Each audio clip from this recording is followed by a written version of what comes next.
right, fantastic. Well, hello everyone, and welcome to another episode of the TFTuesday Podcast. My name is Zill. It's good to have you back here. This has been a very interesting technical week for me in that I have had a computer die on me 3 times in a row, and it has not been fun. So I am just hoping we don't have any tech issues with our episode today. I'm joined by my illustrious co-host, K-libra. How you doing, K-libra? K-libra, your co-host. I just think of like Key West and stuff like that. Very random, but I always think of Key West from Rad Racer 2, because I think that's the very first track that you race on.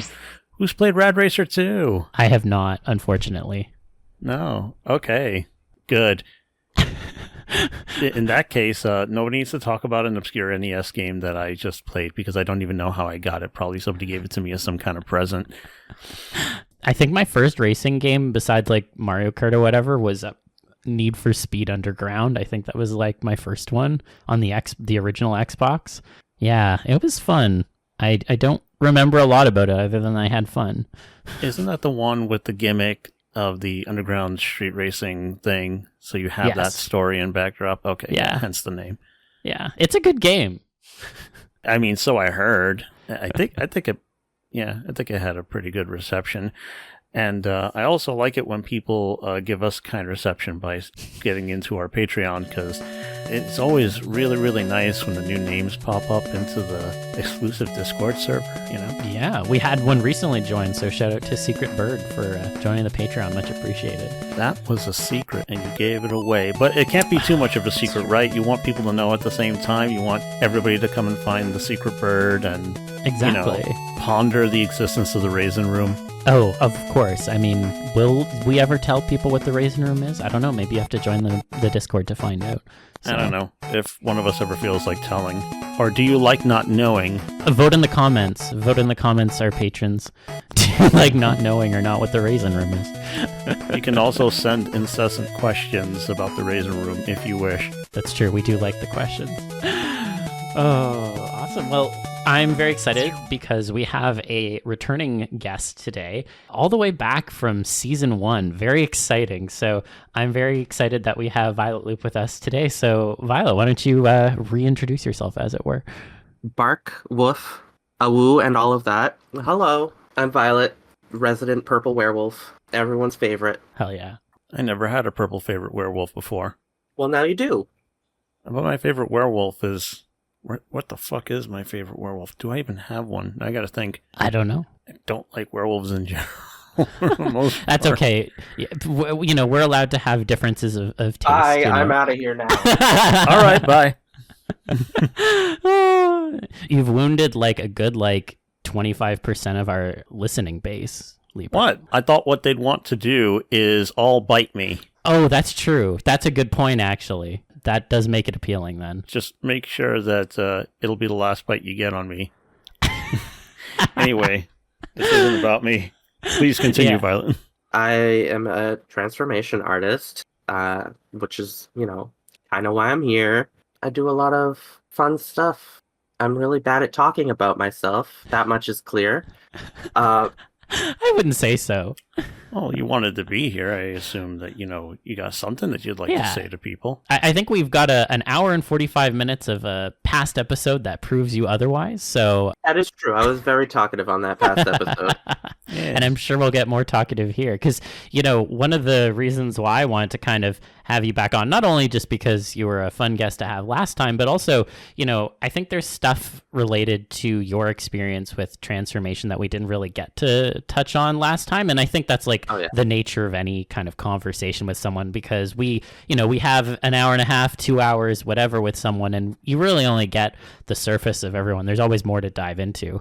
And so I know that, one of the things that you've really been focused on within the realm of werewolves in particular is buff and fit ones. And I know that has had ramifications on your real life as well. So as someone who's kind of gone through the trouble of being certified as kind of a workout trainer, I was curious to know how that journey was affected by your fascination with transformation.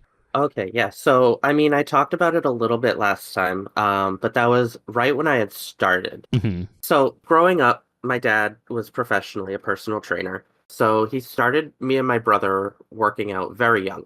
I was like 13, I think, and went at it for years. But then I got into a relationship and working out was taking up too much time, so I stopped. But I've always, had a fascination with muscles and like I like buff boys, Hmm. like nothing better than a twunk. I always wanted to get back into it. And then I had this revelation. I was on a bus home from New Hampshire to New York City, where I was living at the time. Furries do live in New York City. I know. Not not the ones that were with Tyra Banks though. Those were not actual furries, but that we won't get We into that. digress. You're saying they were just people in costume? I mean, they were actual fursuits. A real fursuit maker made those, but So how do you know they weren't real furries? How don't know. dare you? There was discourse. There was discourse about it. It was. It was probably dumb. Anyway, It was. Yeah. I digress. wait, you're from New York? I lived there for a while. I'm from New Hampshire. I was back in New Hampshire visiting family at the time. I'm in New Hampshire currently. Okay, so did you grow up in New York? Because No. I've been around. No? Okay. Anyway, Oh, sorry. no. Please Yeah. I He's get a very curious. inquisitive Brooklyner, so I was there for school. I went to Pratt, and then after that, I moved there for 2 years. I was in the Upper East Side with my partner at the time. Ooh. But yeah, so I was on this bus ride home from New Hampshire back to New York City, Mhm. and I was sitting there, and it's a long bus ride, about 4 hours, and so I was like hunched up. I had my legs up on the chair in front of me, not like there was no one sitting in front of me. I wasn't being disruptive, but I was comfortable and I had my laptop on my stomach. And I was like, boy, my laptop is real high up. Like it is eye level, and I am simply just like hunched up a little bit here. Like I'm not in a fetal position or anything. And I was like, I've got to do something about this. And I was having really bad heartburn at the time too. Like it was Mhm. really wrecking me. I couldn't sleep at night. It was just constant acid reflux. Like my dentist even commented on it. Like, fun fact: if you have high acidity in your stomach, you can get cavities that way. Which I learned. I was getting lots of cavities. So it was just this point where I was like, I got to turn this around. Signed up for a gym. I went 3 times and then got COVID. Oh, Oh, jeez. About a month later, I started going to the gym again. I was just doing cardio. And then what ended up happening was I had to move back to New Hampshire. And I said, okay, I'm going to be back around my family. My dad's a professional personal trainer. He can tell me what to do in the gym.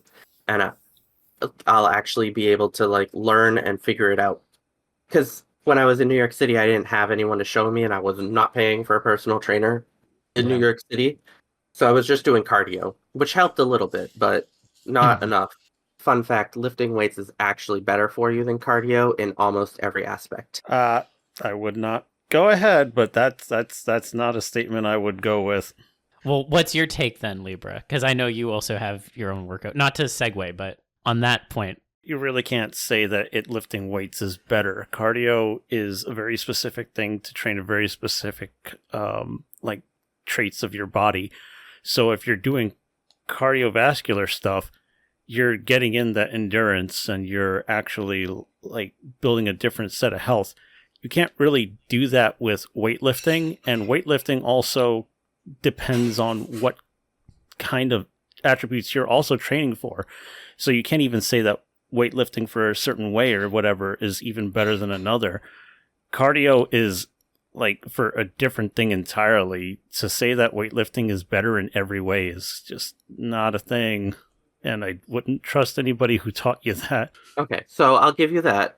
They are two different things.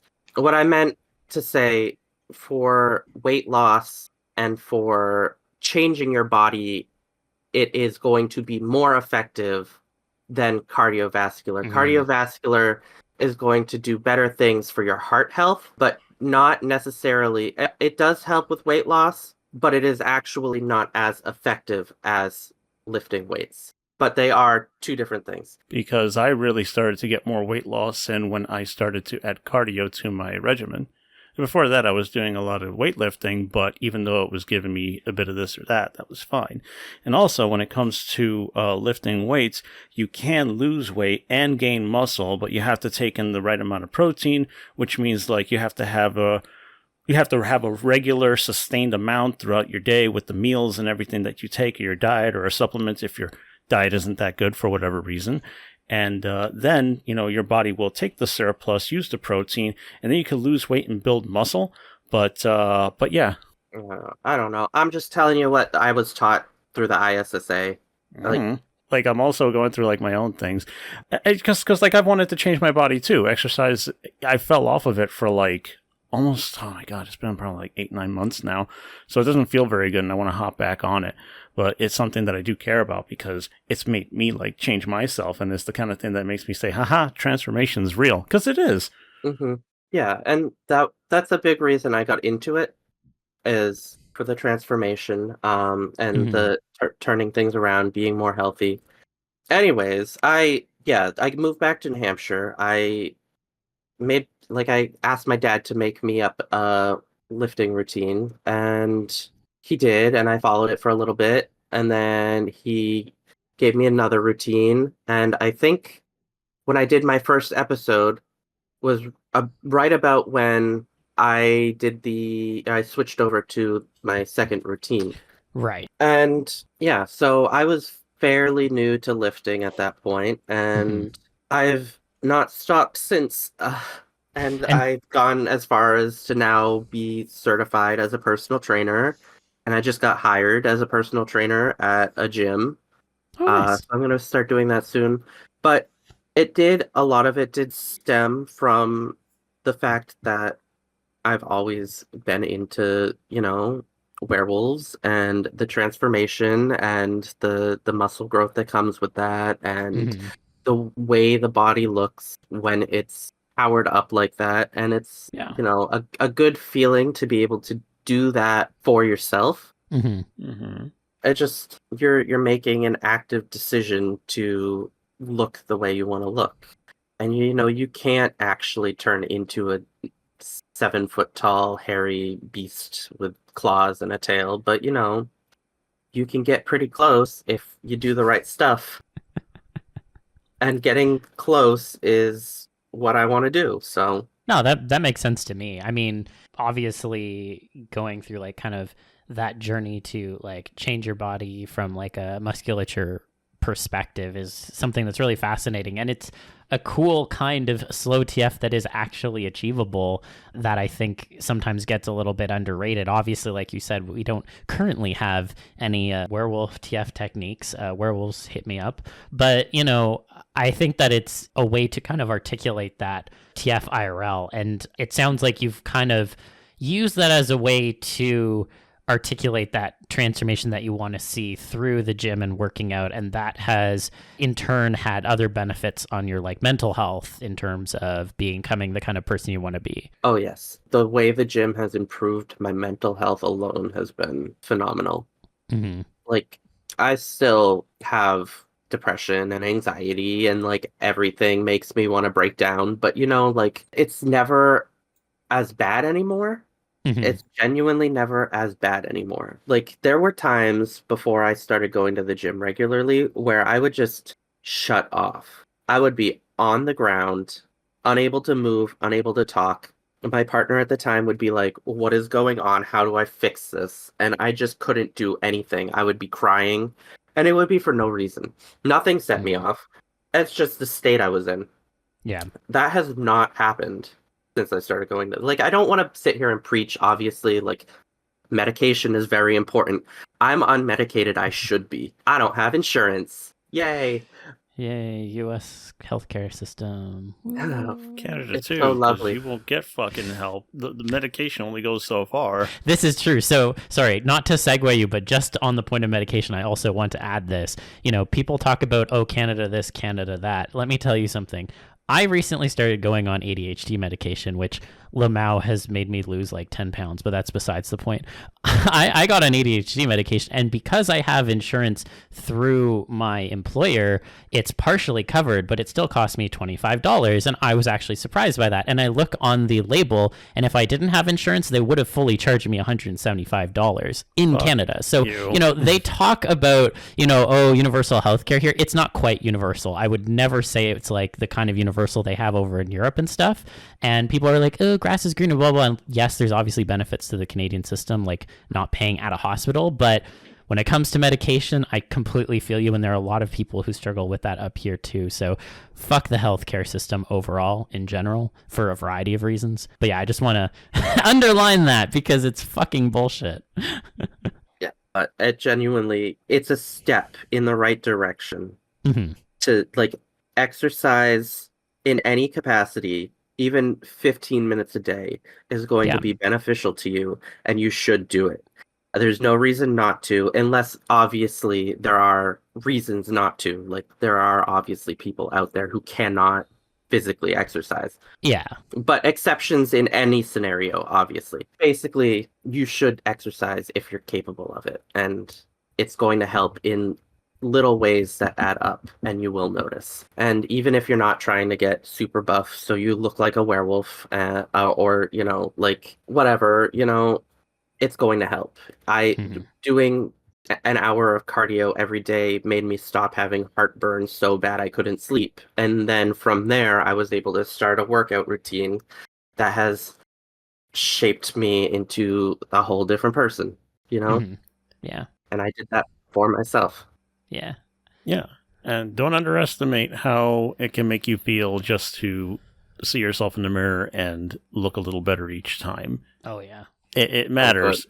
Again, there's the entire thing like, oh man, I wish I could be not me, but you are stuck with you.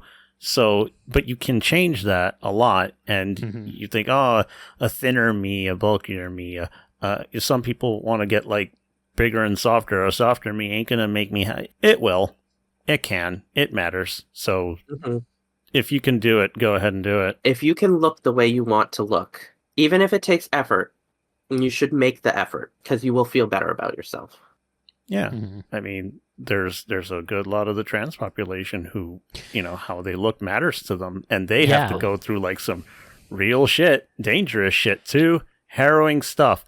And if you're not trans, or at least like passing in some other way, and you don't have to deal with that kind of shit, work out a bit if that's what you want.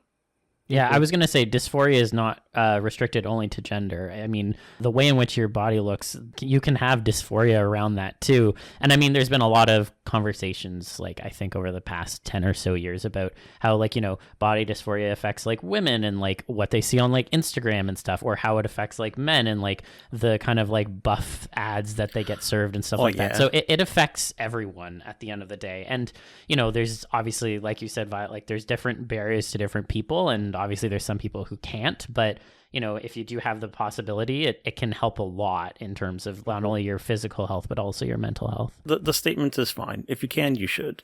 Yeah, that's it. I was just going to say, I know a barrier that a lot of people have is the gym itself. Yeah. I always say to people who tell me they want to start lifting, the hardest part is going. The hardest part is getting up and actively going. Once you get past that, it's so easy. Like, you're there. No one's looking at you. No one's judging you. Even in, like, the most hardcore gyms, like the underground places that aren't even advertised as being a gym, that you walk in and it's people lifting rocks. No one is judging you there. The way that I really want, like to think about it, we're all furries here. Well, 2 of the 3 of us, yes. We're doing the same stuff at the gym as furries are doing at conventions. Like, we're going to be who we want to be. It's just a different way of like expressing that.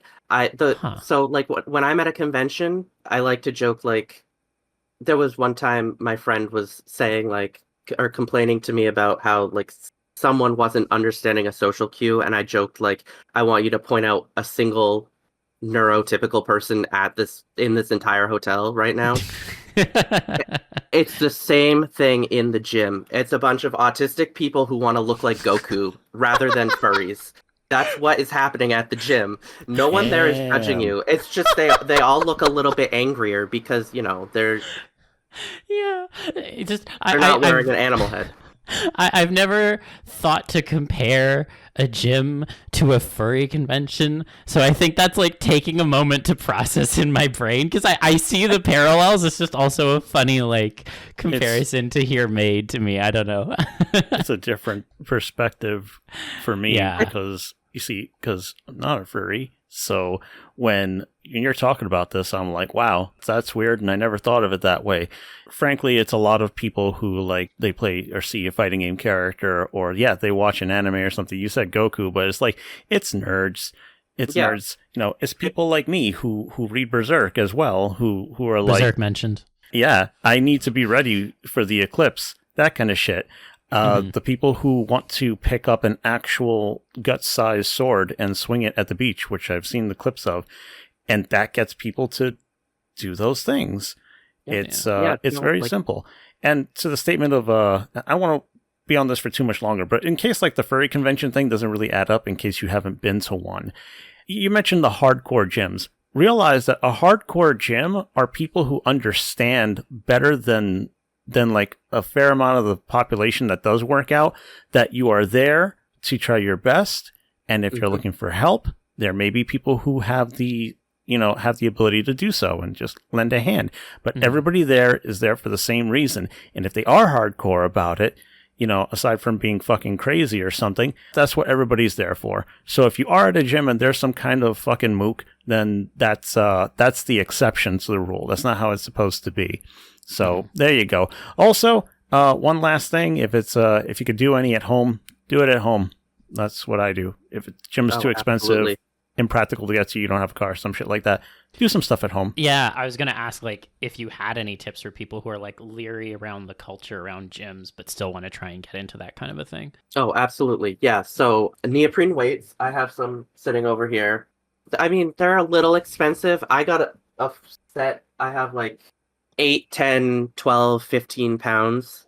And it was about $200 for all of them. I got it as a birthday present, so not 200 of my money, but they can be a little pricey. But like you can also get like one of those over the door like pull-up bars off of Amazon. There's ways to get the equipment, and you don't need like a bench or like a whole at-home gym setup.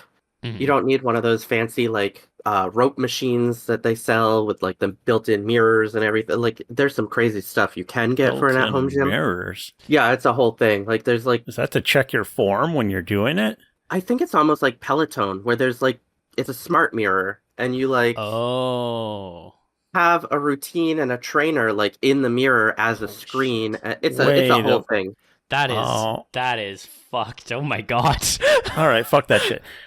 But it really is as simple as just, do some push-ups, do some squats. You can use your body weight. You can use your bed as a bench if you need to. You can do things on the floor. If you have neoprene weights, you can do flies. You can do like floor presses. There are ways to do it at home and get the same exact benefits as going to the gym without having to even go as far as to get equipment. It's just going to be a matter of finding what works for you and how you can push yourself in ways that will bring about the change that you're looking for. Calisthenics, baby. Calisthenics, high intensity interval training. You could just go out for a run. All these change your body and your everything is all change. Come on, let it get you going. Do it now. I was going to say as well, just because I know it's kind of come up a little bit with the cardio conversation, but like going outside just to walk around, like power walk, is something I think is really valuable. I initially was going to try and go the weightlifting route, and then I fucked up my knee, and I was like, okay, what am I going to do? And I started just trying to be more active in terms of going for walks, and that still made a big difference. Like even, I mean, I got a Fitbit and like the whole thing about like the steps and whatever, but like it actually changed a lot of my thinking about just like integrating it into a part of my day. And it doesn't even need to be like a big part of my day, but just having it there, it really does make a difference. And that's not even like something that's like hardcore, even like weightlifting. Even just doing that, I think it does give a lot of benefits. So The biggest thing is consistency. If you do it regularly, it'll do the thing it's supposed to do. yeah. You don't necessarily have to do it way harder each time. You just have to do it regularly, and you will Absolutely. get results. Yeah. And I like to say that if you could do it consistently for 2 weeks without fucking up, or even 3, by fucking up I mean like not skipping like the whole week or most of the week, then you can get into the habit. It's not so bad. Yeah, it's actually easy to build up routines. But I do like talk about this topic. I think we should move along though. But I do recommend listening to this during your workouts. I agree. Well, there was one other question I did want to ask. So I know obviously within the realm of like, improving your body and stuff, I was curious outside of like a workout routine, did you have any other changes you made to your life that also helped in like achieving that kind of dream for yourself? Diet is another big thing. And everyone's going to tell you that if you're trying to get fit, you need to look at your diet as well. I'm not very good at it. It's one thing I need to improve on. But I have taken a look at my diet and tried to change it around. I go to a grocery store. I don't buy snacks anymore. I make sure that my choices are healthy. I'm buying fresh vegetables. I'm buying lean protein. So that's a big thing. In terms of just like feeling better about myself, changes that I've made to improve who I am as a person, I've been making an effort to be more social, try and get over my anxiety. Like, since the last time I was on the show, I've been to, hold on, let me count. I have it written down. 1, 2, 3, 4, 5, 6, 7 conventions. Damn. And that has been a big thing for me. Just turning around my perception of myself, showing up places where people that have similar things in common with, just in general. It just helps a lot. Seeing that you have friends, that they're tangible in front of you, you're going to parties with them, you're hanging out, you're like, doing everything you do at a convention. Wink, wink, nudge, nudge. It helps so much just to see yourself as a better person. Yeah. I just started there's up here in New Hampshire, in Manchester, there's a bi-monthly club night called Prowl. It's a lot like, I know, what is it, Fang up in Wisconsin? That's really big right now. Everyone's going to that. It's very similar to that. So I've decided to go to that all the time and be in that space with people. I was living in Dallas all last year, and I went out to pup nights all the time. And that really helped me. It boosted my confidence right away. Like, it just, finding a space you can exist in with people who care about you helps a lot. It makes you want to be a better person, essentially, is what I'm saying. So even though it's not working out, it's not making a physical change, it's not like that kind of answer, I guess. It still has been such an important part of how I've developed over the past couple of years that I would not be who I am right now if it weren't for making the effort to do those things and getting over my anxiety about them. Yeah, no, I mean, that makes sense to me. I mean, at the end of the day, humans are social creatures, and obviously everyone has different levels of socialization, but surrounding yourself with spaces in which you can exist without having to self-doubt or worry about certain things, it does make a big tangible difference, and it frees up that mind space for other things. So I totally get where you're coming from. Yeah. Censoring yourself too is a big thing. Not having to censor yourself around people, because being able to exist openly as a queer person, as a furry, as a pup, whatever it is, that is fantastic as well. Yeah. And that is something I think everyone needs. I do not know how people who don't go to furry conventions or pup nights exist. Like, what do you do? What do you do to express, like, obviously I know that they do things, but it's just, I can't imagine my life without having those specific spaces, Mm-hmm. it just feels like it would be empty without them. Yeah. There is a comfort in fuck it. There's a comfort in misery. People who feel alone. Yeah. It's very easy to stick to what you know, even if you hate it. Mm-hmm. The worst thing that people who will say that they don't care about or whatever is they desperately don't want to find out that they are going to be rejected or fail at something, and that they're resigned to being a loser or whatever thing that has them thinking poorly about themselves. And that is what keeps people inside. That's what keeps people alone, among other things. Again, there's like no real good answer to it. It's not satisfying. And a lot of the things that you're saying, yeah, people have probably told them in like meaner or at least really flattened ways. Yeah, go outside, touch grass. I don't like the term touch grass. but like it's just but you do have to do those things. They're not fun. They're not you turning into your ideal, monster, animal, whatever the fuck. But it's stuff that will make you happier and better if you do it. But yeah, because it's not fun or something like that. It's way less appealing. I guess also because it seems hard. Like it seems really insurmountable, and it is perfectly surmountable if you're going to do it. Yeah. Read Berserk and see how you can. Let guts be your guide. Well, another thing I wanted to kind of touch on that I know we touched a little bit on last time when you were on the podcast, but I don't think we really dived into it. There's like another component of the art that you tend to produce, and it's often very focused on like himbos and jocks and how they behave towards others. And so I wanted to get a better understanding of what the term himbo means to you and how you kind of define it, as well as how you came to be fascinated with that sort of a term and culture. I mean, a himbo to me, and this is the common definition you'll see like in memes, strong, so like big, muscular, strength, kind, has to be a kind person, just by nature, just out there being a good person because it's just who they are, and dumb as bricks, just the stupidest person you've ever met. Just no thoughts, head empty. And that, to me, that last bit especially, is the term puppy brain comes to mind. So what I think of a lot when I think of transformation and like werewolves in general is like you've got this person who's becoming just big and muscular and just losing their sense of self. And they're going to go puppy brained, and they're just going to be so stupid and just tongue drooling and no thoughts, head empty. I am big muscular wolf, and I am going to wag my tail and snuggle and do other things that puppies do.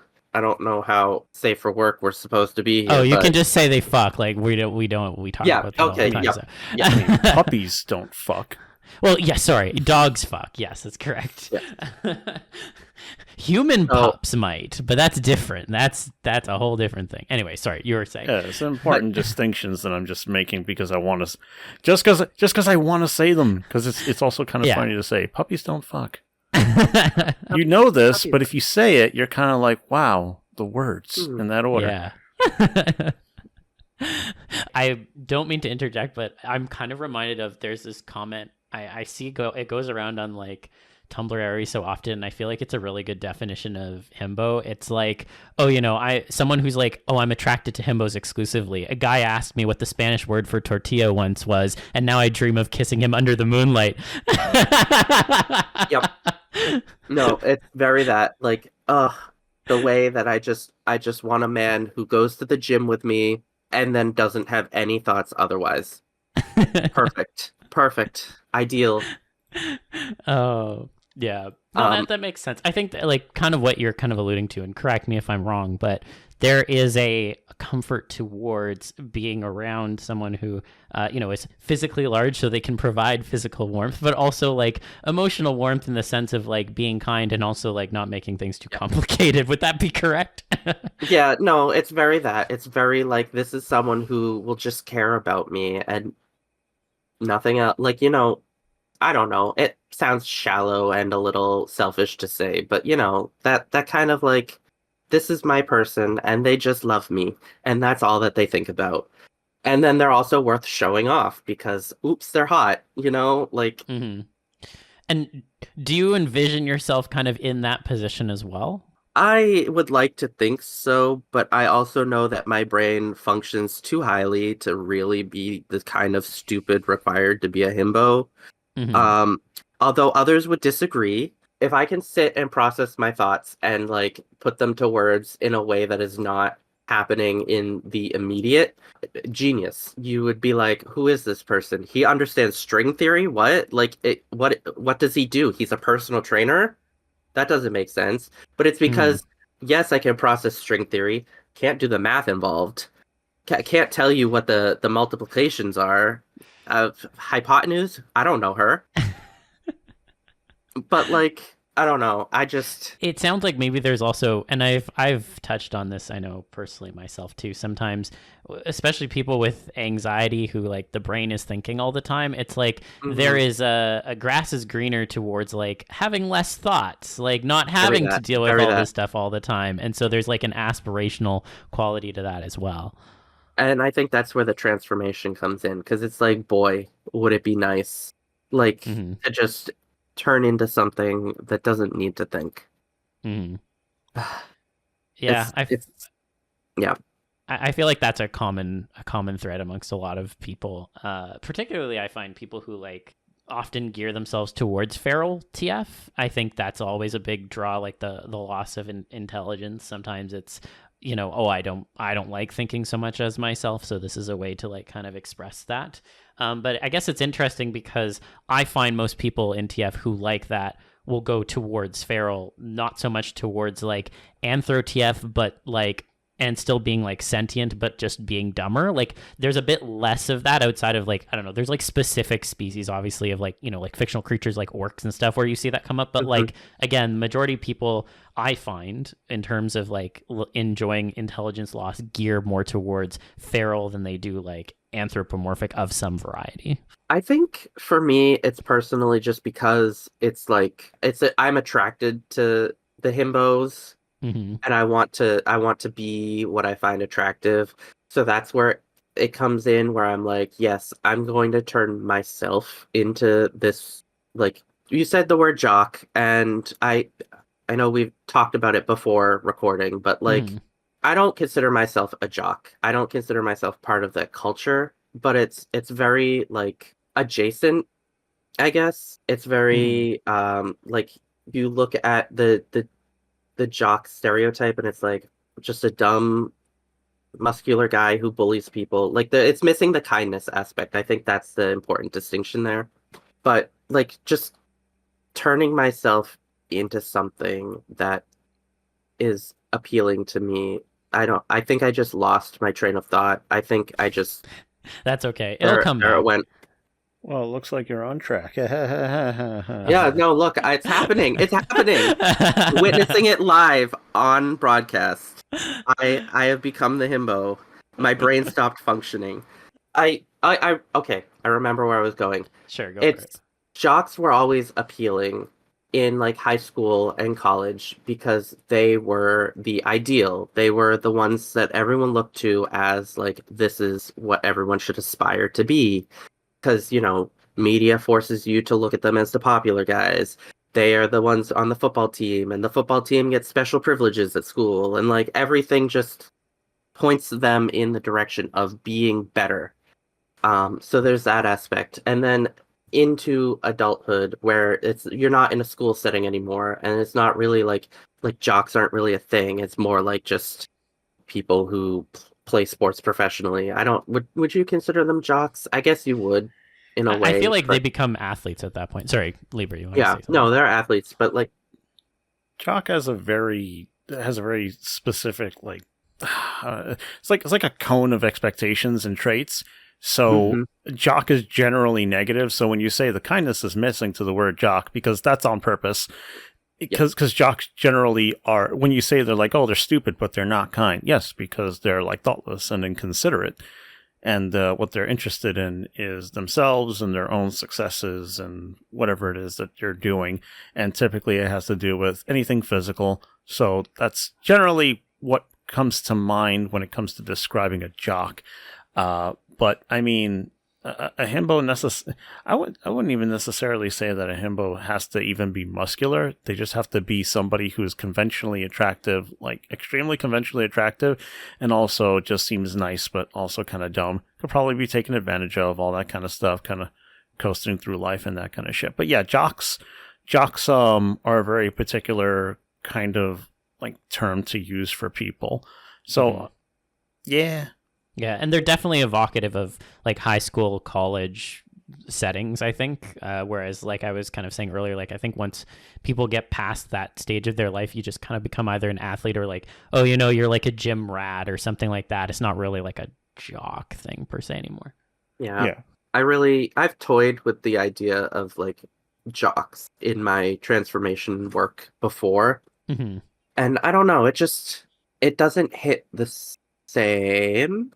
I was going to ask about that because I've seen definitely a few pieces like that you've either worked on or gotten commissioned where there's like kind of some ingest / consensual like bullying in air quotes, and that kind of feeds into like the kind of jock related theming. And so I was curious how you conceptualize that sort of playful and sometimes aggressive approach in the context of a TF piece. I mean, I would say that bullying for me is like, I wouldn't say it's a kink. I wouldn't say that I'm into bullying. It's something that I've toyed with. It's something I've thought about. Like it's a little hot. It's a little like, oh, I'm gonna bully you, or oh, you're good. Like I've been on both ends of it in different scenarios. The big one I did was with that Karen did with me and my friend Toph. I'm sure that's the one that came to mind immediately. It is. That's the one that I was like, oh, I when I was doing my research, I was like, put a pin in that. Yep. But that one actually has a story. We came up with the idea for that commission years ago. Me and Toph have been friends for a long time. And back when we came up with the idea for it, Toph was very into Dungeons and Dragons and like board games and all of that nerdy shit. And I was very much not. I like Dungeons and Dragons. No way, absolutely not. You never in a million years. That is the nerdiest thing you can do. I'm not gonna be doing it. I'm in like 3 games a week now. I play Dungeons and Dragons a lot. I have so many characters, and I love them all with all of my heart. One of them's actually become a second Sona. I have a bunny named Aster. But anyways, so the original idea for the commission from Karen was I would be bullying Toph for playing Dungeons and Dragons, but also, very horny and sexual because, like, actually, want to fuck Toph, like that whole situation. Like. It's more of a playful bullying. For me, it's like a reversal of, because I got bullied a lot in school. So it's not really playing into my whole thing with himbos or jocks. I think for me, the bullying thing is separate, where it's this idea that like, either I want the people who bullied me to have actually been secretly interested in me. Like that's kind of like a power play in my mind, where it's like I had so much power over this person's feelings that they felt they had to bully me in order to process them instead of coming to terms with themselves. That's a hot idea to me. I might need therapy. But you have identified where it comes from at the very least. Yes. Which I get where you're coming from. I think, as someone who has also been bullied before in the past, like, there is a bit of an indelible mark that kind of leaves on you, not only just on your psyche, but also like how you process certain things. And, to process it through art or your kinks or what have you, I think that is a not uncommon way of doing it. And like, yeah, of course, like these are things we need to work through, and we all have our own kind of paths towards that. But I think, to someone who has been bullied, and I'm just speaking for myself, but to someone who has been bullied, like getting to be in a situation where you are the person in control is, of course, a very obvious subversion that can be very cathartic, so. I've also been bullied. I'm sitting here just like, I've been bullied, and you're like, I've been bullied. Like, yeah, me too. I hate it, and that's one of the things that makes me really angry sometimes, and it's also why I don't like to put up with bullshit or people's bullshit. Yeah. And so I didn't really feel the need to like cope with it in the way that like it forms with other people. If it's like humiliation or being picked on or some forms of masochism, things like that, I instead want to just beat them back, fight them, all that kind of shit. That's the thing that I always really wanted to do. And plus, I've heard the whole thing growing up of are they picking on you? That must mean that they like you. It's been a thing for a really long time, and that if you want to really kind of like try to break that down, could also mean that they're trying to cope with the idea that they like you and they're too ashamed to do it. So the only thing they can do is make sure that they can take control of that situation by forcing themselves to not like you, because if they like you, that would suck somehow. Humans are... life is weird, but... people like to be in control. Yes, Yeah. they want to be in control, because if you're not in control, you could fucking die or something, and nobody wants to die or be hurt. Yeah. Pain, social or otherwise, emotional or physical, is something that humans will instinctively avoid, which is why you can't even talk about some things with people without getting severe backlash over what seems like really, really petty shit.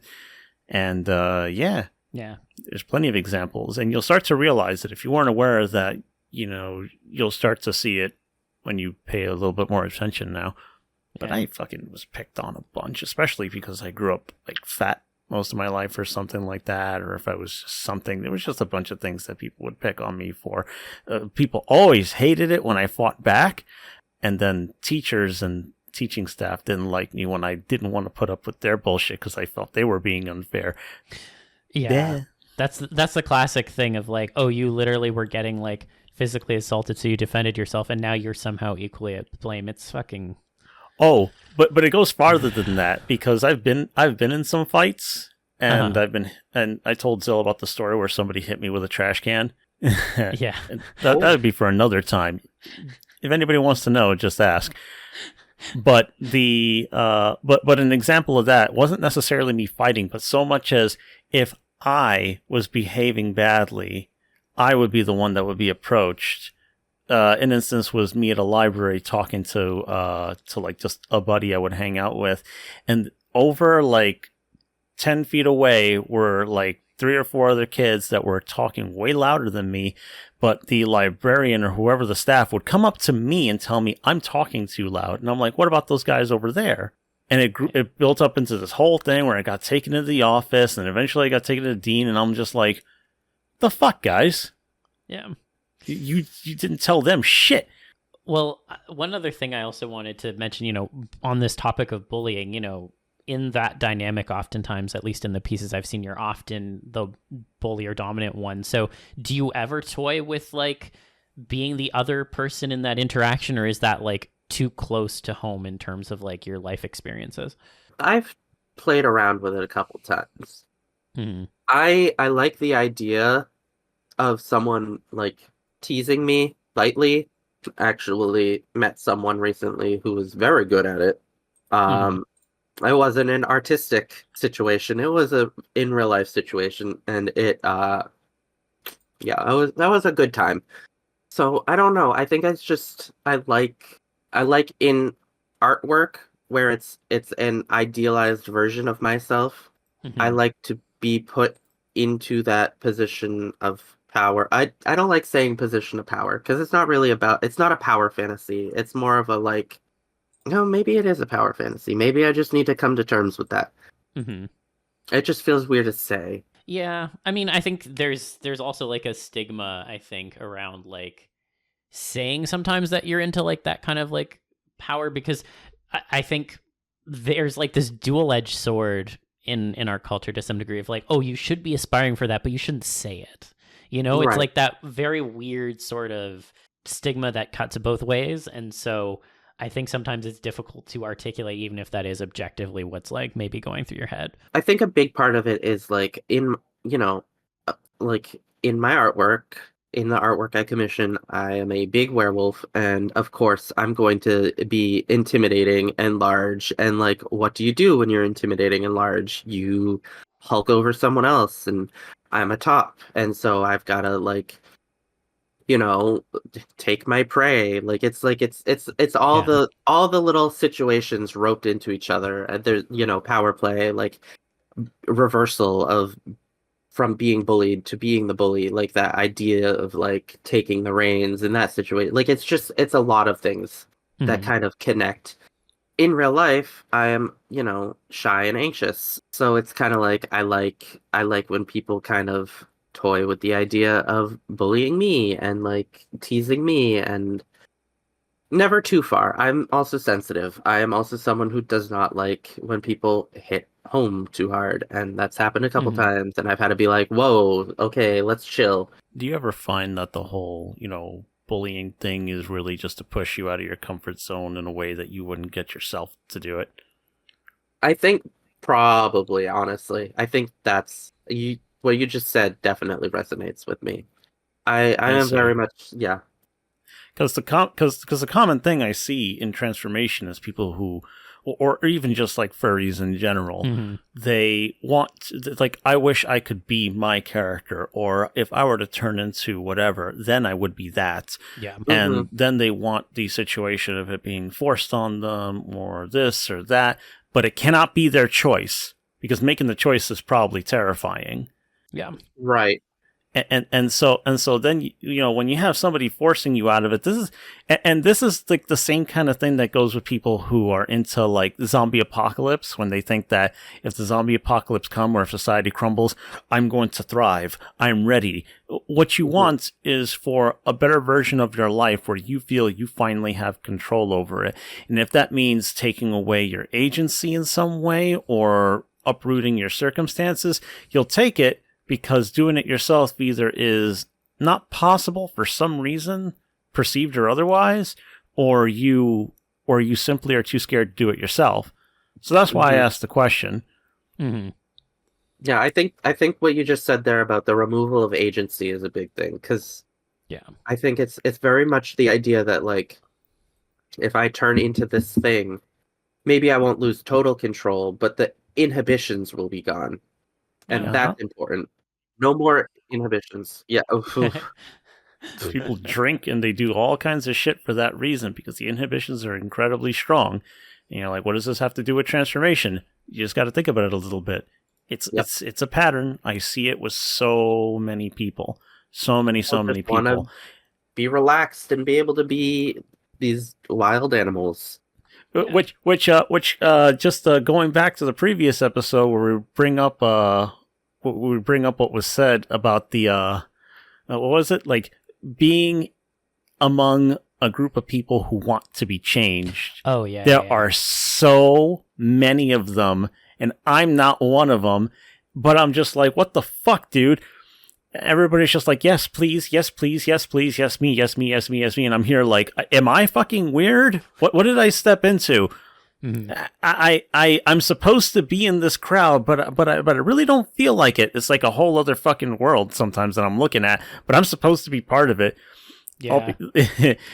Yeah, it's just a lot. There's so much to break down. That's why there are like, how many fucking episodes are we doing? We're God, I gonna think- break 100.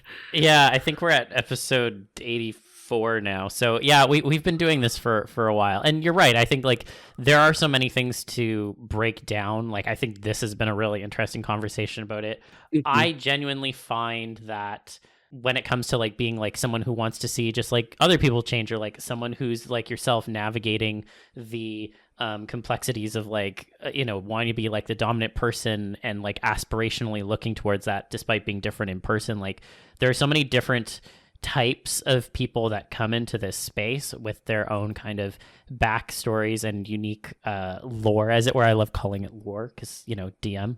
But like, I think there's so many interesting facets to break down. And at the end of the day, everyone who comes into this space has their own reason for being there. And there's like different things that connect us, but we all have our own unique takes and experiences. And I think it's just good to like listen to other people when they share those, because you will enrich your own understanding as to what it is that makes it important for you. Because, you know, there will be something that someone will say that will resonate in a way that you didn't even think of before, but that person's been ruminating on it for a while because, you know, that's their thing, or they came to that realization or what have you. I think all of it just kind of comes together in a really nice way that, to be frank, I don't think necessarily happens all the time in pure furry spaces. I think this is more of like a transformation only type experience, like space. So think it needs to be done in more than that. You can't stick to just your social circle and feel like you're going to have a ton of ultra dynamic views. You do need people in and out of these little spaces,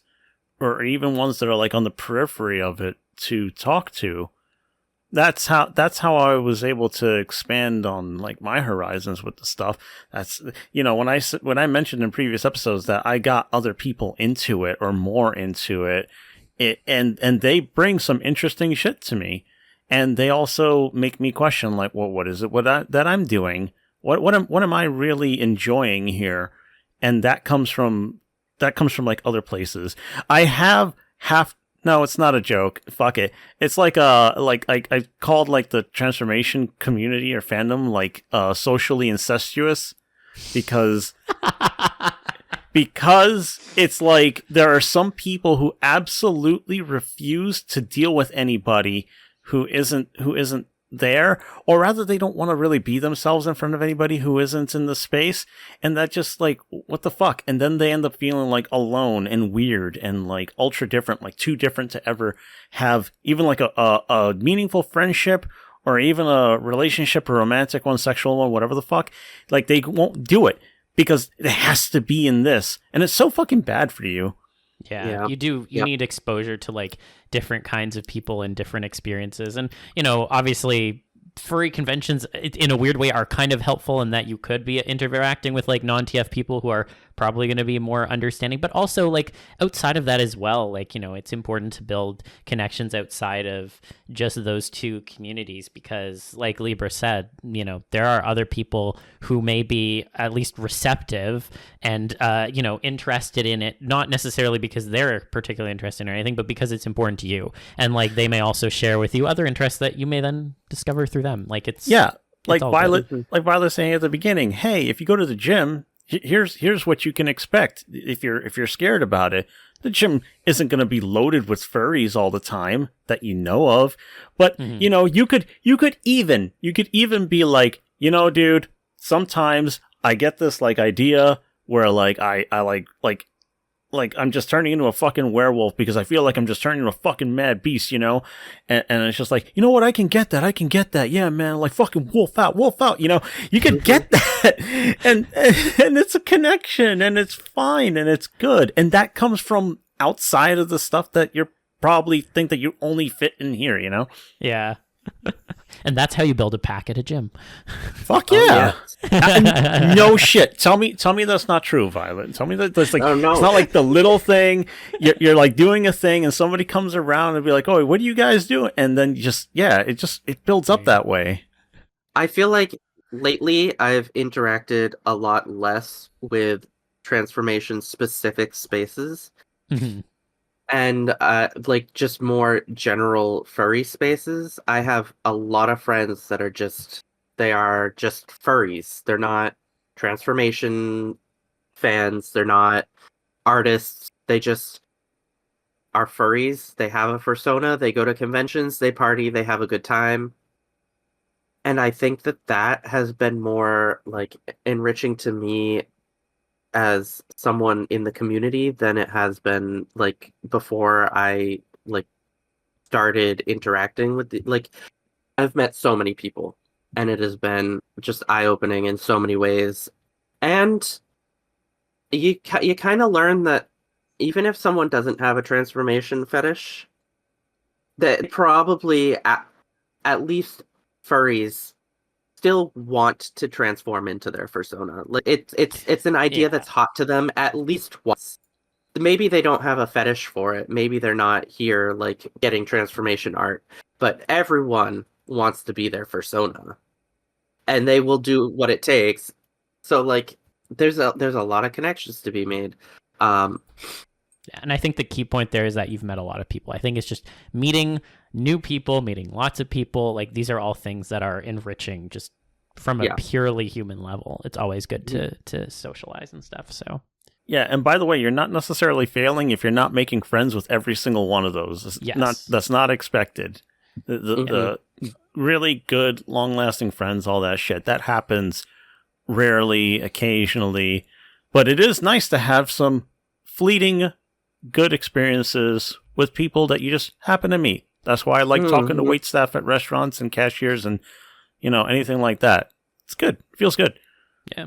Yep. And you get a lot of that at cons. Yeah, no kidding. Oh yeah, and it's one of the few things that keeps me even entertained going to one. Now, I'd be remiss to not circle back on one of the very apparent focuses with your work, which is obviously feet and paws. And, obviously it's a fetish that a lot of people are familiar with. And you've kind of, again, you talked about this a little bit last time you were here, but I would like to know more about how you like to incorporate that focus into your art and how you try to put a unique spin on it. See, this is a little difficult for me to answer because I haven't quite nailed it down. Mm-hmm. A lot of people ask me, like, oh, what is it about feet? And it's like, I don't know. It's just, look at them. There they are. I like them. But feet are just something for me that is so indicative of, like, the masculinity of a person. And I think I talked about this last time I was here. Mm-hmm. But, like, you get a nice big pair of floppy hairy feet and you're just like, that is a masculine person right there. Like, that is someone who has a lot of testosterone running through their body. Like, and like, that just does it for me. It excites me. I see that and I'm just like, ooh, like, I need that. Like, it's just hot to me. Like, Don't think I've ever seen floppy feet though.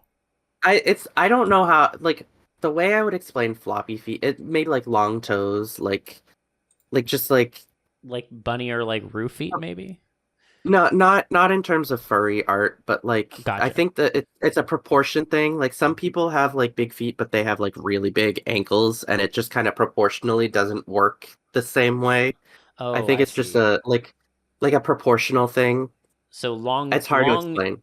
Long foot but thin ankle, which thereby like makes it curve a little bit at the end. Is that kind of what you're going for? If the toes land last, do they flop? It's just kind of like it's just a word I use to kind of evoke the emotion of what like the ideal proportions are for me. Like, a big floppy foot is different than just like a big like sturdy foot. I don't know. It's just like, all right, I haven't quite parsed out. Yeah, I can't see what you do, so that's why I'm asking. And it sounds like a stupid question, but I'm like, what do you mean by floppy feet? Like I hear floppy shoes, not floppy feet. Yeah, I'll think on it. I'll try and find a better way. Yeah, don't worry about it. It's like, not like the most pressing question. No, but and then the way that the ligaments will pop out, and like the shape of the big toe is very important, and like how smooth or whatever, like the way the sole looks, and there's so many aspects that just like define what a good foot is. I don't know. So outside of feet, is there anything that you really like? Or is it just like it or if it's just a matter of if everything else is good, it's good, but nothing else really captures it, like feet anyway. You know what I mean? Some people will say like, I like a sculpted chest, I like bulky arms, I like Leith figures, I like V figures, I like hourglass, shit like that. I like these shaped eyes or whatever the fuck. Yeah, no, for sure. Like, I like muscular, like toned, beefy, Dorito shaped, like slutty waist, but like wide shoulders. A Yeah. slutty waist. Slutty waist. Yeah, That's the Dorito figure. Yep. Like Jujimufu. I like body hair and other like hairy legs really do it. Like, you got hairy legs, my DMs are open. Hairy arms. I like the shape of some people's hand. Like it's just like everything has like the little characteristics that I can pick out and be like, that is hot to me. But it's hard to explain. So feet is like first amongst many instead of like being the end all be all. Right. Yeah. It's one of the big ones for me. It's very much like I like them so much that like it's just a fetish. I think I get it. Yeah, I get it. So then I have an interesting question because as someone who has an interest in it as well, of course.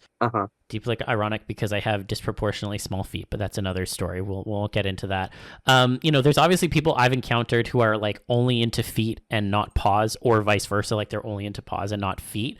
And I know that you are someone who interests both. So I wanted to ask if you have any like speculation as to why one person might like one instead of the other.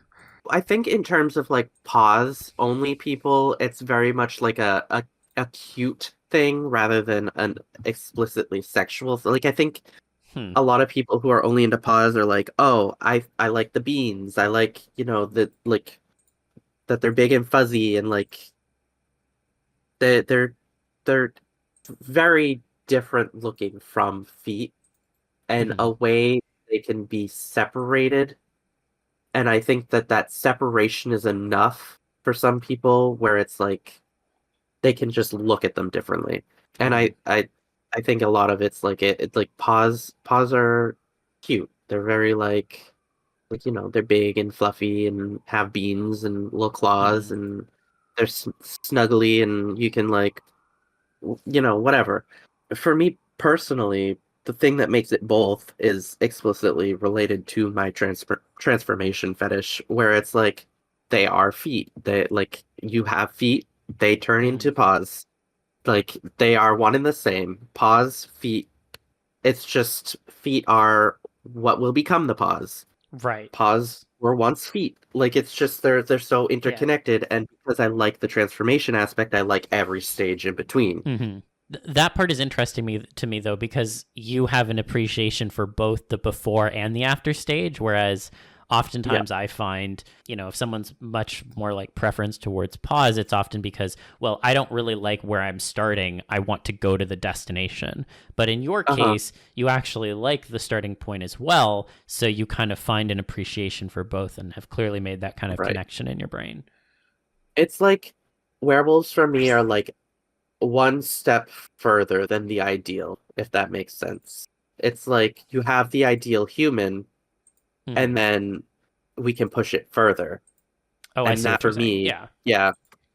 So that's where my thought process is, because it's like I like part of the ideal of being a werewolf to me is very much the physical changes that come to being a human as well. Like when I was in high school, pre-puberty, I was very like, boy, I wish I was a werewolf so I could just be, big and muscular and hairy and hot like these other guys who are already going through it all, Right. Like it was very much like I want to be pushed to the extreme in this aspect so I look the way I want to look.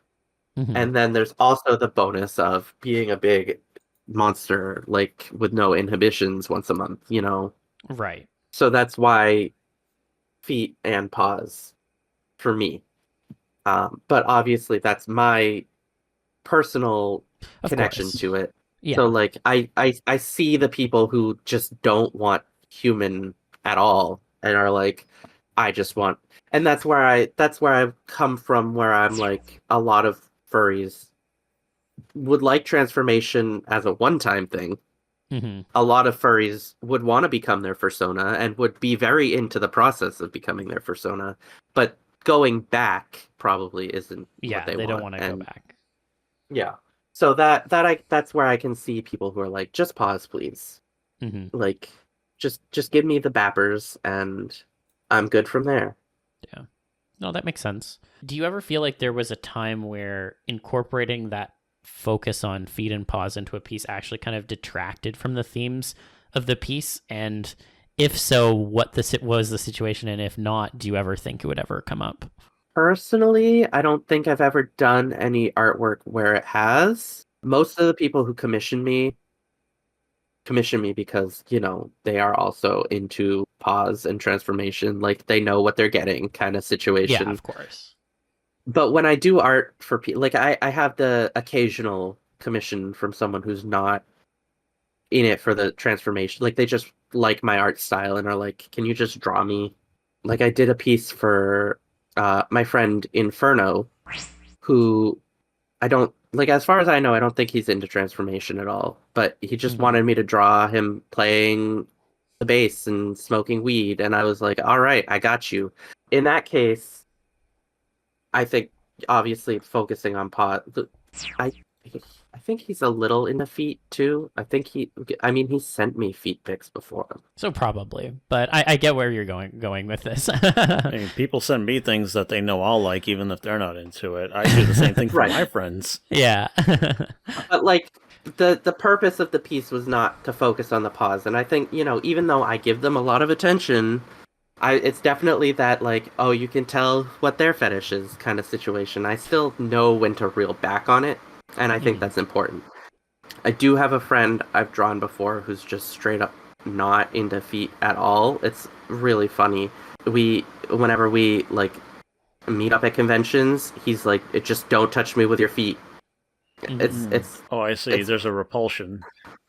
Yeah. But I did draw him once, and I don't think I went out of my way to do anything with the feet on that one either. I have to find it. I get it. It was a while ago. I get it. It's something you have to navigate, especially around other people. It's a pretty regular social thing, and yeah, it's a balancing act.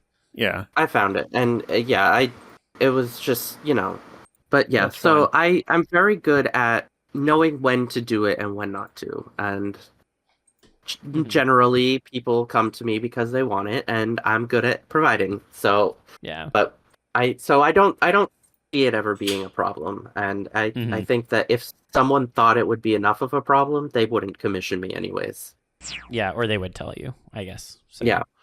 No, that makes sense. I think it's good that you have the self-awareness of, like, in this context, it's not appropriate. And I think, yeah, if you have that mindset, it's not really going to be a problem, just like you said. So I did one time do a trade with someone specifically because I loved how they did paws, and they knew that, like, that's what I would talk to them about. And then in their piece for me, they didn't include the feet at all. And I was like, are you joking right now? Like, hello? It was so funny, but it's still a really good piece. I was just like, you know me. We have talked many times. What is going on here? That's really funny. It almost feels like it was a deliberate tease, perhaps. I feel like it might have been, but you got bullied a little bit there. Yeah, I a did. little bit. I was, Oh, man. Well, we did get some audience questions that I wanted to make sure we left some time for. And the first question comes from Other Side. And so Other Side asks, which creature or thing from the first video game you ever played would you transform into? So I don't know who wants to go first. That's hard because I don't remember what the very first game I ever fucking touched was. Yeah. Yeah, I'm like, the Atari adventure game turned into a little brick, I guess. I don't know, but like, let me think on it for a second. It can also be the first memorable one. So I'll share mine. So, like many people, I don't know exactly what the first video game I played was. It also, like, there's also the definition of a video game, like, do educational CD-ROMs count, like, whatever. Yes. So I would agree, but what I'm gonna say is, for the sake of interest, the first video game that, like, left an impact on me that I, like, very clearly remember and associated in my head as a video game at the time was Super Smash Bros. Melee. And so if I had to pick from that, I'm going to pick Bowser because I fucking love Bowser. 10 out of 10. Yeah, you got such an easy one with, like, all kinds of shit in it. Yeah, There's what the so hell? much Okay, stuff to if pick I wanted, from. listen, if I wanted to pick a harder one, I could go down the fucking educational CD-ROM bit, but No, there's that's like a not- bunch of dinosaurs. I'm so, not gonna like, hold you it know. against you. I'm just like, wow, like what a first pick that you can actually have, because holy shit, you got Metroid in that lineup. Metroid has cool fucking monsters, you know? This is true. Why wouldn't you be Kraid? I'm gonna pick Bowser every time. Come on, you know me. I love a daddy. Why wouldn't you be Kraid? Kraid large. I mean, Kraid is drawn- extremely large. I've drawn Bowser transformation once, and it was fun. I'd do it again. fuck yeah. Oh. I've done Bowser manip, so I'm fully there with you there. It's fun. So My problem is that I don't know if it was like one of these like caveman games, so there'd be like dinosaurs there or some shit. I remember wanting to play Super Mario Brothers, so choices are limited there. And then I did play the very first Sonic, and that has another memory tied to it. So I'm just kind of like, what am I gonna do? Like pick a fucking like Koopa Trooper or something? I don't know. King Koopa, Bowser, I like King Koopa better anyway. I guess that would be like the most fun one, because then you could probably, I don't know if you could channel magic intuitively or not. How the You fuck probably does he know could. magic? I don't know. But like other people pick Bowser. Let's be a cool fucking Koopa Troopa, like, you know, like in Paper Mario or something. And then if I'm in Sonic, it's like I don't really want to be the animals that get trapped. Would I be like a fucking Motobug or no, wait, there's that chameleon robot, which now I forget the fucking name of. yeah. It decloaks or just gets out of its camouflage, and then it drops, and then it turns into like a rocket form. Yeah. That would be a neat little badnik to That would be fun. Yeah. Whatever. That's like the best answer you're gonna get out of me. I can't get a concrete one. No, that's fair. I think the first video game that I really remember that had like an actual impact on me was Rayman 2, The Great Escape. Dreamcast version, best version. And I don't know if I would want to turn into Rayman. I mean, it maybe, but my limbs would be missing. Yeah. I don't know how I feel about that. But I did find him very cute, and I did used to draw werewolf transformation porn of him. Not porn. I was in middle school. Werewolf transformation artwork of him. Was very into that. So I guess I would say, like, if I had to, because like I don't want to be one of the glowbox creatures. That wouldn't be it. And the teensies, no, thank you. I was gonna say, what's wrong with Glowbox? That's what I was gonna suggest, but fair enough. The frog thing with a big ass mouth. I don't know. Maybe But the actually, feet. he's kind of a himbo. The glowbox is kind of a himbo if you think about it. Yeah. Yeah. And the feet. And- So But you know what? He's got a wife and all of those kids. So many children. that's true. You would have a lot of responsibility. So I mean, I'm just assuming the form of the form, not the personality. But if that's where you're going, like, I don't want to be a mindless servant for Dr. Robotnik. oh yeah, true. Why not? Hello? Why not? Because I don't want to be. I don't want to be a mindless servant to anything. I mean, I'm satisfied either way with my choice, but that's Sonic is gonna come along, kill me like a forgotten memory. Yeah. and then what? I hope that my body doesn't exist solely as the shell around the captive animal inside as my power source. Yeah, true. Oh jeez. Like, what the fuck? And I then don't know. like That sounds kind of ideal. TBH. I don't know. ideal to I what? lied. I don't know. I'm just being facetious. I am wondering. I don't want to. Even though Robotnik can be fun, I don't want to deal with his shit. There are some things that he does. Oh man, in the IDW comics, he's the fucking worst, and I mean that in the best possible way. What a piece of shit! It's amazing. Yeah. You'd have to fucking pray that he's more like the Sonic Boom version. Oh yeah, him. He's pretty great. I can be friends with him. Yeah. Oh man. Awesome. And then the other question I have is from One Dove a Kind, and their question is, what is your favorite final changes to happen sequentially in a TF? So, for example, it might be like the final surprised reaction or the face changing last or something like that. Yeah, I do know what it is. And I do like the face changing last, mostly because it's like, I think I've said this before. Mm-hmm. No, I don't know if I've said this before. I don't think you have, actually. But it's like the money shot. That's like the final release, and it's really, really good because I'm thinking in terms of like sex, and if you're gonna climax and you're climaxing with that, I feel like it's such a fucking perfect accent to it, you know.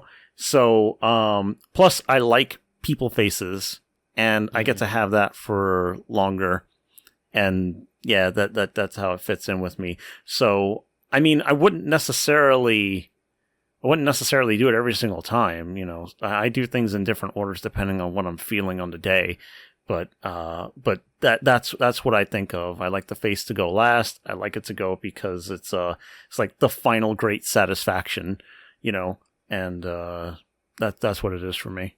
Yeah. Yeah, I think I agree with you there. I think the face pushing out into a muzzle is a great final moment. I feel like sometimes it depends.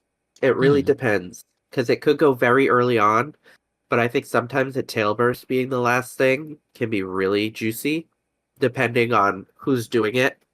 Obviously, like, climaxing is going to happen at the end. I really love the idea of, like, expelling the last human seed. Vestiges. Yeah. Yeah, and, like, suddenly, like, you've got the virile, like, infectious werewolf semen like filling up, and you need a breed so that there's more, like, you know, that's such a good concept to me. Mm-hmm.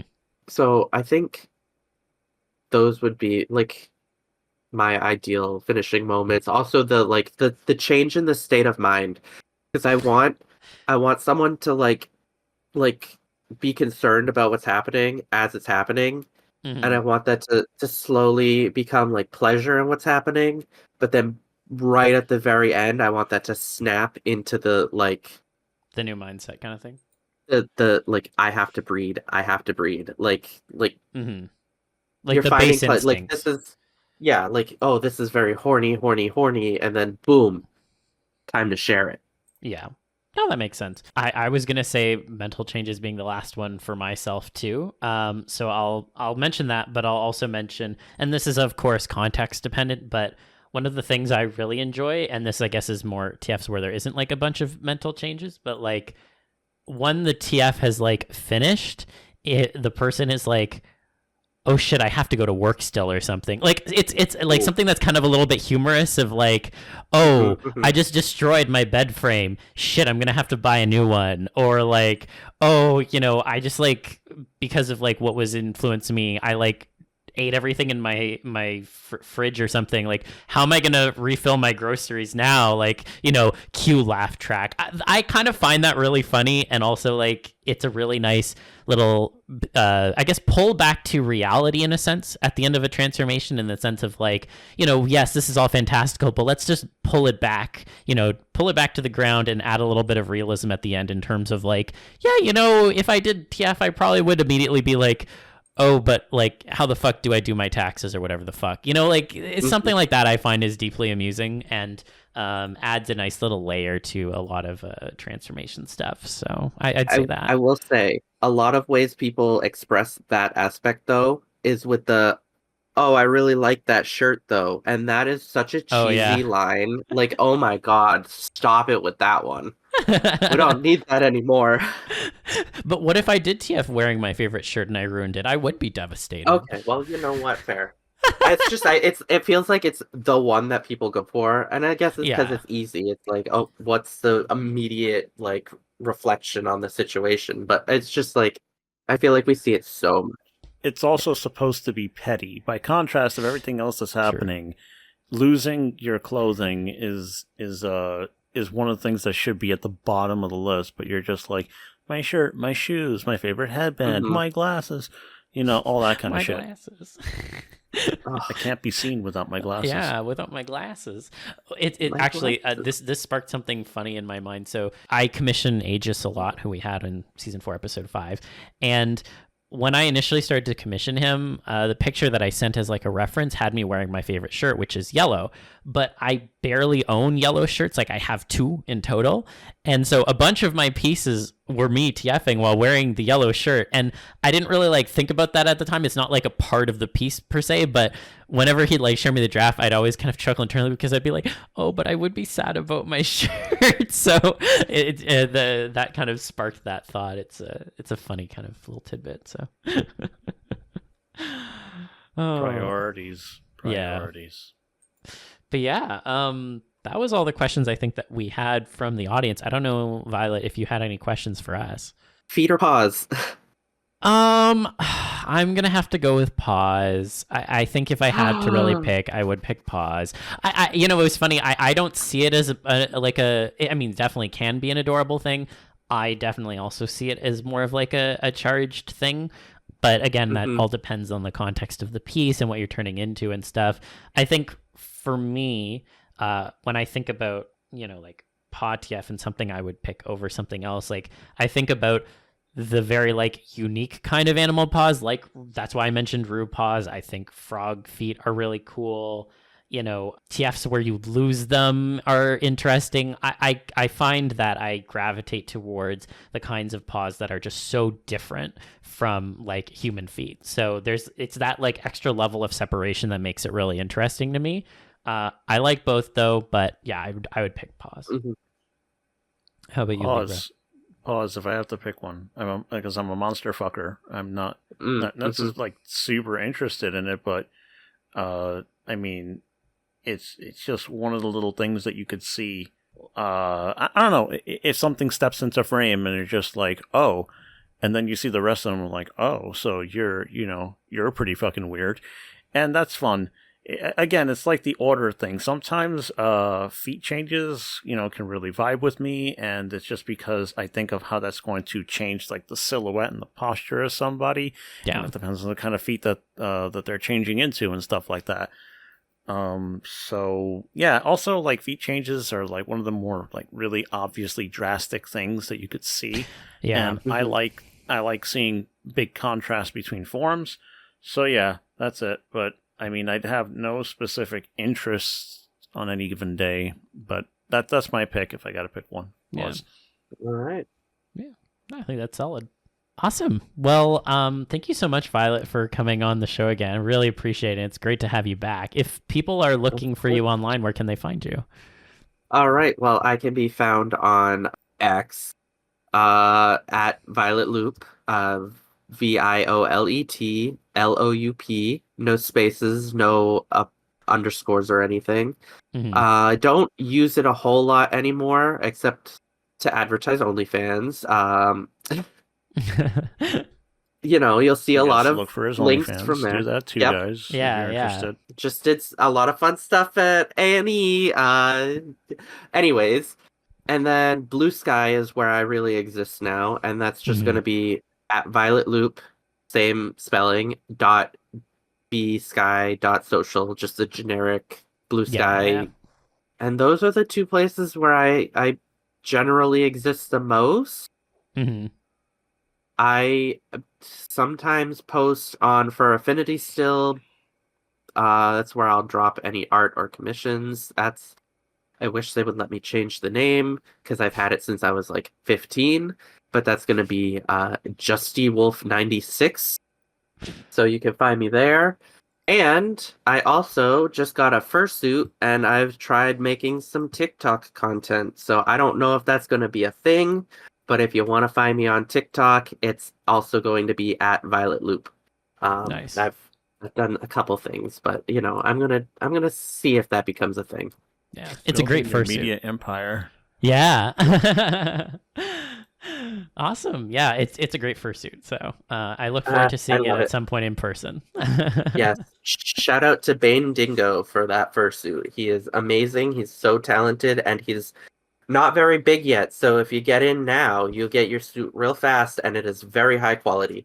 Awesome. Well, thank you so much again for coming on, and thank you to everyone for listening. I hope y'all enjoyed listening to this as much as we had fun recording it. In the meantime, I hope that you all have an amazing week. I hope that you get some good rest, drink more water because you're probably not drinking enough. Keep an open mind and stay TFy, and we'll see you back here again next week. Don't be alone in the chasm. Bye for now. Bark woof.